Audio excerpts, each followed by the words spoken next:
Good afternoon, everybody. Welcome back to Learning English Khmer. Today we are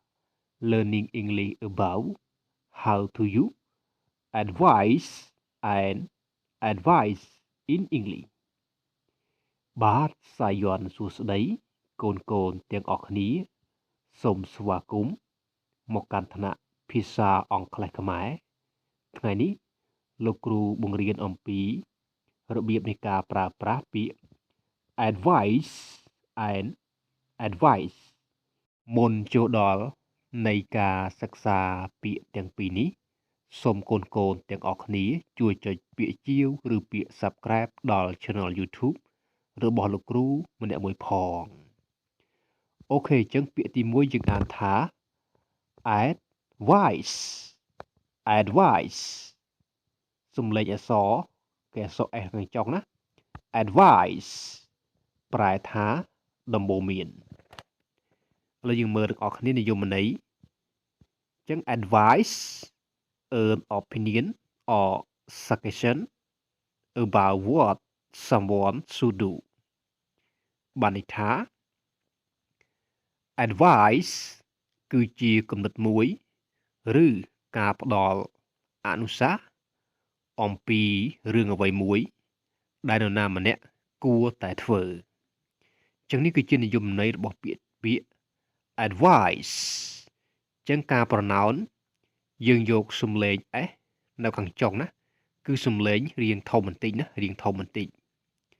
អញ្ចឹងកូនចាំនិយមន័យណា advice គឺជាគំនិតមួយឬការផ្ដល់អនុសាសន៍អំពីរឿងអ្វីមួយដែលនរណាម្នាក់គួរតែធ្វើឥឡូវយើងមើលឧទាហរណ៍ទាំងអស់គ្នាអញ្ចឹងអានថា advice ឥឡូវមើលឧទាហរណ៍ទាំងអស់គ្នាទី1 I had a problem so the doctor gave me advice ខ្ញុំបានមានបញ្ហាមួយដូច្នេះលោកគ្រូពេទ្យបានផ្ដល់ដំបូន្មានឲ្យខ្ញុំណាខ្ញុំមានបញ្ហាមួយដូច្នេះលោកគ្រូពេទ្យបានផ្ដល់ដំបូន្មានឲ្យខ្ញុំឧទាហរណ៍ទី2 She gave her daughter advice about choosing her new school នាងបានឲ្យដំបូន្មានទៅកូនស្រីរបស់នាងអំពីការជ្រើសរើសសាលាថ្មីរបស់កូនស្រីនាងទី2អានថា advice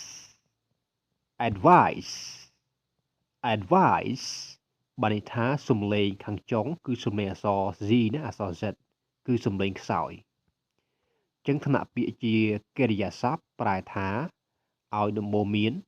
ឬក៏ផ្ដល់ដំបូន្មានហើយការប្រកបពាក្យប្រកបជាមួយនឹងអក្សរ A D V I S E អានថា advice បានន័យថាសំឡេងខាងចុងគឺខ្សោយណាសំឡេងអក្សរ Z ឬក៏អក្សរ Z អូខេឥឡូវយើងមើលអត្ថន័យទាំងអស់គ្នា to give an opinion or suggestion about ឬក៏ about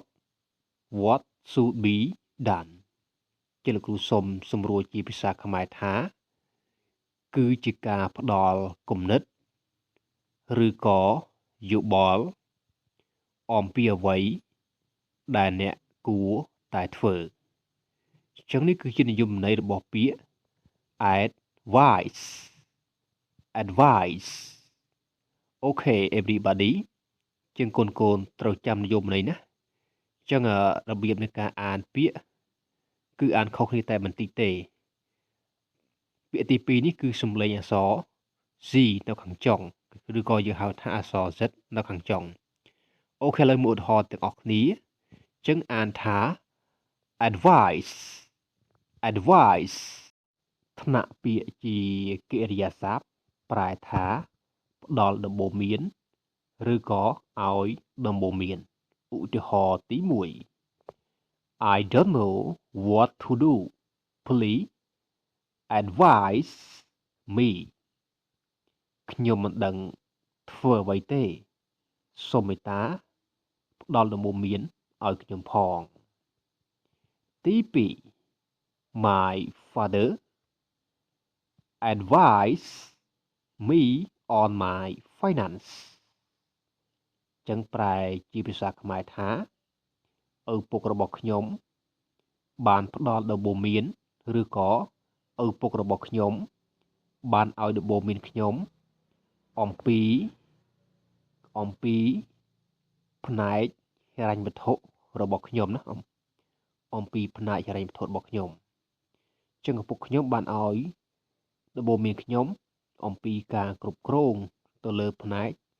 ហិរញ្ញវត្ថុគឺលុយនឹងឯងការគ្រប់គ្រងលុយរបស់ខ្ញុំអូខេ everybody របៀបនៃការប្រើប្រាស់ពាក្យទាំងពីរនេះលោកគ្រូសូមបញ្ចប់ត្រឹមតែប៉ុណ្ណេះ I want to say goodbye